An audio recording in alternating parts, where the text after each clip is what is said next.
આગળ વાત કરીએ સુરતની તો સુરતમાં સિટી લિંક બસ સેવાના ફ્રી કાર્ડનું વિતરણ કરવામાં આવ્યું છે। રાજ્યના ડેપ્યુટી સીએમ હર્ષભાઈ સંઘવીના હસ્તે વિતરણ કરવામાં આવ્યું છે।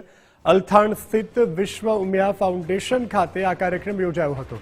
500 જેટલા સિનિયર સિટીઝનોને કાર્ડ ઉપલબ્ધ કરાવાશે। 1 વર્ષ સુધી બસ સેવાનો નિઃશુલ્ક લાભ મેળવી શકાશે। પીએમ મોદીના સુશાસનના 12 વર્ષ પૂર્ણ થવાના અવસરે આ લાભ મળવાપાત્ર છે। मनपानी सीनियर सिटीजन योजना हेठळ फ्री सेवा कार्डनो लाभ लेवा माटे डेप्यूटी सीएम हर्षभाई संघवीए अनुरोध कर्यो छे। तो पीएम मोदीना कार्यकाळना 12 वर्षना सुशासन अन्वये आ लाभ मळवापात्र छे सीनियर सिटीजनने। सूरतमां जे सिटी लिंक बस छे तेमां फ्री कार्डनुं वितरण करवामां आव्युं छे।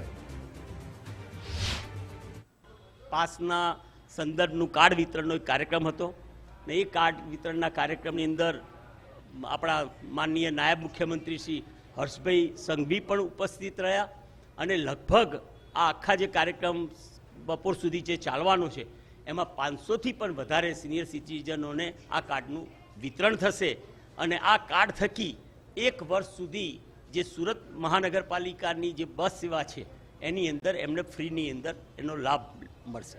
आ महानगरपालिकानी योजनानो सीनियर सिटीजन लाभ ले ए माटेનું एक સુંદર મજાનું આયોજન વિશ્વ ઉમિયા ફાઉન્ડેશન સિનિયર સિટીઝને કર્યું અને એની અંદર આપણા નાયબ મુખ્યમંત્રી શ્રી હર્ષભાઈ સંઘવી પણ ઉપસ્થિત રહી અને આ કાર્યક્રમને એક સફળ બનાવ્યો।